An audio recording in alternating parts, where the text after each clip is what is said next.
What if a ghost helped solve her own murder? In 1897, a woman's spirit returned from beyond the grave to name her killer, and her mother took it all the way to court. Want to hear more? Well, stick around on the Dark Folio when we open the Greenbrier Ghost file.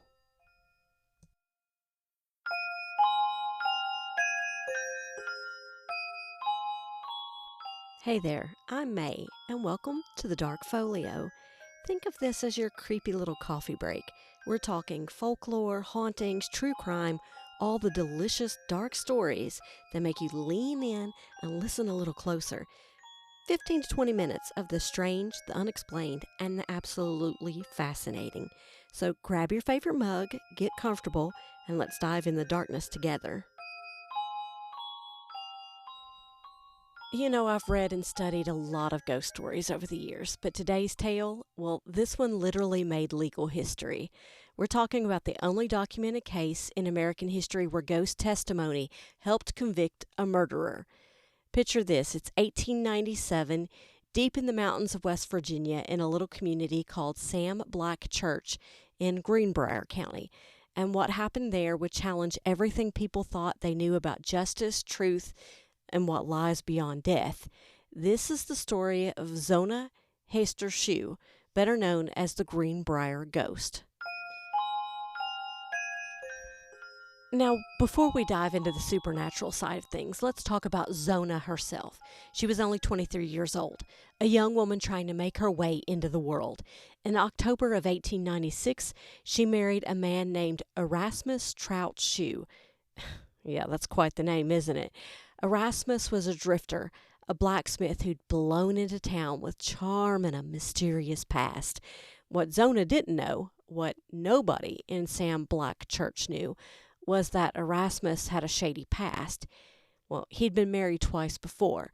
Not only had he spent time in jail for being a horse thief, he had up and abandoned his first wife and child. He was married a second time.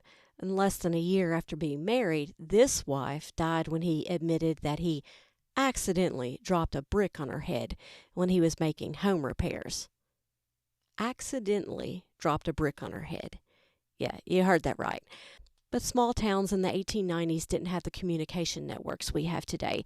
They couldn't Facebook him and see what he'd been up to. They couldn't digitally do a background check on him. There was no way to know what he had been up to.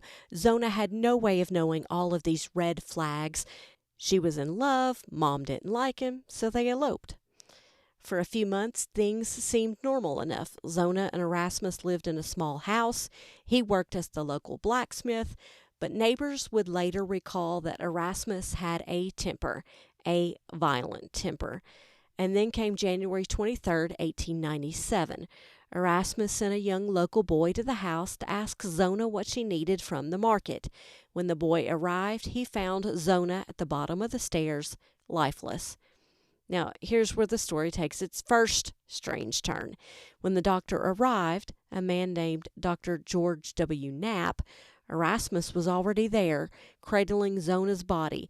He had moved her upstairs to their bedroom, dressed her in her best dress, and was displaying what you might call excessive grief. But here's the thing about excessive grief. Sometimes it's genuine, and sometimes it's a performance. Dr. Knapp tried to examine the body, but Erasmus wouldn't leave his wife's side. He was sobbing, holding her head, positioning himself so the doctor couldn't get a good look at Zona's neck. The brief examination Dr. Knapp managed to conduct suggested heart failure, possibly brought on by an everlasting faint. That was the official cause of death. Some reports say it was then later changed to complications from childbirth, despite there being no signs of childbirth. Despite the discrepancy, it was labeled case closed, or so it seemed. Now, I have to tell you, as someone who's dug into a lot of historical true crime, this whole scene raises flags, right? The husband who won't let the doctor properly examine the body, the rushed conclusion, the convenient explanation of heart failure in a healthy 23-year-old woman. But remember, this is 1897 in rural West Virginia. Forensic science as we know it didn't exist. Autopsies were rare, especially for what appeared to be natural deaths. And frankly, women's lives and deaths, they weren't always given the thorough investigation that they deserved. The funeral went ahead as planned, and this is where Erasmus' behavior got even stranger. He insisted on dressing Zona himself for the funeral. He put her in a high-necked dress with a stiff collar, and then, and this is important, he tied a large scarf around her neck and placed a veil over her face. At the viewing, Erasmus stationed himself right by the coffin, and when people came to pay their respects, he wouldn't let them get too close to Zona's head or neck. If anyone tried to adjust her veil or touch her face, he became very agitated, complaining that they might disturb her rest. One person who noticed all of this was Zona's mother, Mary Jane Heister. She was a practical woman, a devout Methodist, and she knew her daughter. Mary Jane had never liked Trout. She thought he was secretive and shifty, and when she saw her daughter's body, something gnawed at her. She knew that something about this whole situation just felt wrong. Mary Jane watched Erasmus at that funeral, and she later said his grief seemed artificial, too performed, too convenient. But what could she do? Her daughter was dead, the doctor had ruled it natural causes, and everyone was ready to move on. So Mary Jane did what a lot of women did at that time. She went to her knees and she prayed. And according to her, Zona answered. 4 weeks after the funeral, Mary Jane Heister woke up in the middle of the night. Standing at the foot of her bed was her daughter Zona, wearing the same dress she'd been buried in, but the scarf around her neck was gone. Now I know what some of you might be thinking, grief hallucination, right? A mother's mind processing trauma? And honestly, that would be the rational explanation, except for what happened next. According to Mary Jane, Zona's ghost appeared to her 4 nights in a row, and she wasn't just appearing, she was talking. She was angry, and she had a story to tell. Zona told her mother that her marriage had been troubled, that Erasmus was cruel and violent, that on the night she died he had come home in a rage because he thought she hadn't cooked any meat for dinner. The ghost described how Erasmus had grabbed her, how they'd argued, how he'd taken her by the throat and squeezed until her neck snapped. And then, and this is chilling, Zona's spirit reportedly turned her head completely around, a full 180 degrees, showing her mother the broken neck that had been hidden by that convenient scarf. And here's where I have to play devil's advocate for a moment. Mary Jane Heister was a grieving mother who had just lost her youngest child. The human mind does incredible things when processing trauma. It's entirely possible that her subconscious had picked up on all of the strange details. Erasmus' behavior, the high collar, the protective positioning at the funeral, and then her mind had created this supernatural explanation. But now this would also be a good time to say that Mary Jane Heister wasn't known as unstable or superstitious. She was a respected woman in her community, practical, not the kind of person prone to flights of fancy. And here's what makes this case fascinating. Mary Jane didn't keep these visions to herself. Mary Jane Heister was convinced her daughter's ghost had revealed the truth, so she did something remarkable for a woman in 1897. She took action. She went to the local prosecutor, a man named John Alfred Preston. Can you imagine that conversation? Sir, my dead daughter's ghost appeared to me and told me her husband murdered her. But she told her story with full confidence and with consistency. She insisted her daughter had returned, not to haunt, but to demand justice. In most cases, that would have been the end of it. But Preston was curious enough to ask some questions, and he started looking into Erasmus' background. And guess what he found? A previous wife that he had accidentally killed. He inquired of Dr. Knapp if he was able to have a proper investigation of the body, to which Knapp was able to say that he hadn't, really. Preston convinced the authorities to exhume Zona's body for a proper autopsy. And when they did, they discovered something that Dr. Knapp's examination had missed. Zona's neck was indeed broken. Her windpipe was crushed, and there were clear signs of strangulation, just like she told her mother. The ghost testimony had led to physical evidence. Suddenly, Trout's odd behavior, dressing the body, keeping people away, didn't seem like grief. It looked like concealment. Erasmus Shue was arrested and charged with murder. Now, the trial that followed was absolutely unprecedented. This wasn't just about the evidence, though the autopsy results were damning enough. This was about whether ghost testimony could be presented in a court of law. The prosecution was in a delicate position. They had the physical evidence from the autopsy, but they also had Mary Jane Heaster, who was determined to tell the court about her daughter's ghostly visits. The defense, led by a sharp lawyer, objected. You can't put a ghost on the witness stand, they argued. This is superstitious nonsense that has no place in a court of law. But here's the brilliant legal maneuvering. The prosecution didn't present the ghost testimony as evidence.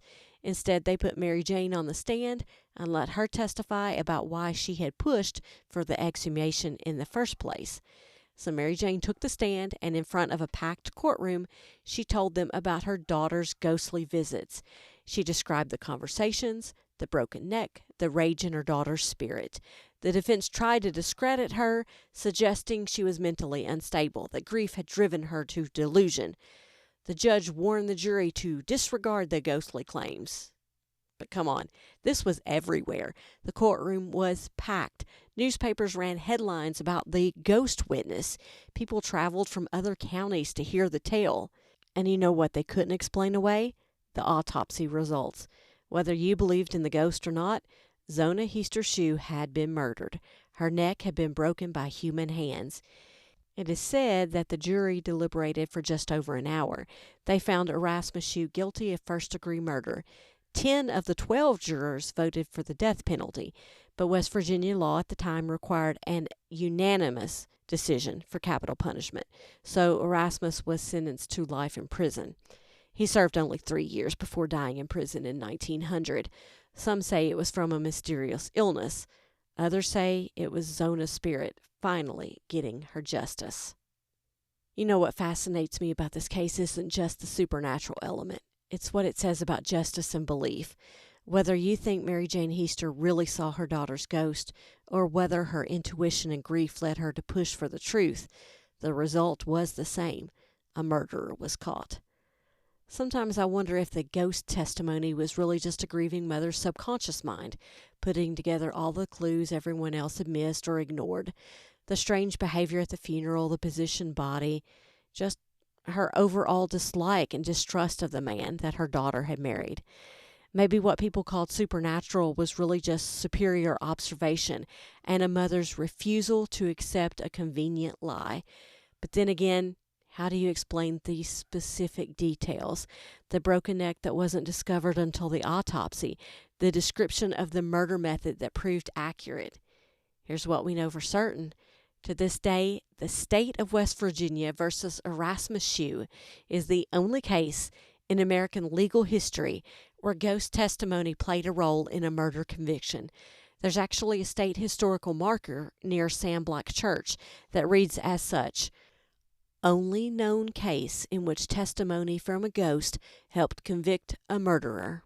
If you're ever driving through West Virginia on Interstate 64, you can stop at exit 156 near Sam Black Church and see that historical marker for yourself. It's right there on U.S. Highway 60.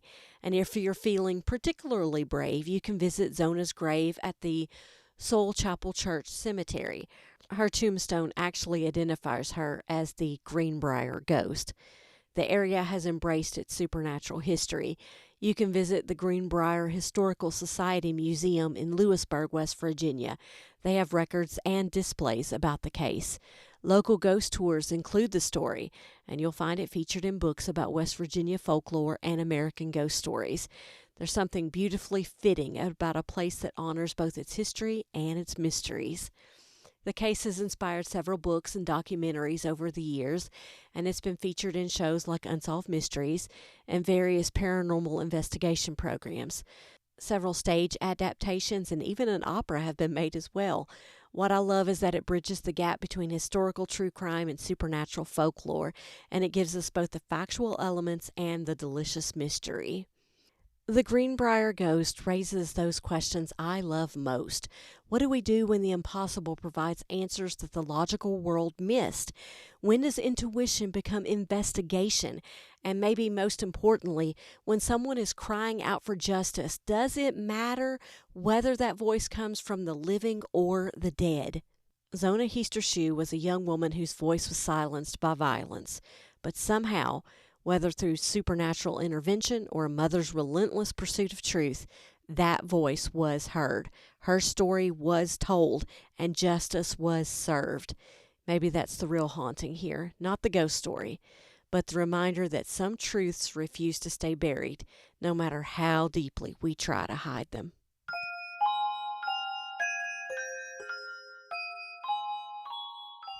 If you've enjoyed this story on the Dark Folio, join us next time for a monster file for a cryptid from the state I grew up in, Kentucky. We'll be exploring the Pope Lick Monster here on the Dark Folio. Thanks for spending your coffee break with me today in the Dark Folio. If you enjoyed this little dive into the strange and unexplained, make sure to follow the show. There are so many more stories waiting in the shadows. And maybe share it with someone who appreciates a good chill down their spine. If you've got your own encounter with the unexplained, reach out. I'd love to hear about it. You might even hear your story in a future episode. Until next time, keep your eyes open, your coffee strong, and remember, the best mysteries are the ones that never quite let you go. I'm May. Keep that flashlight handy, just in case.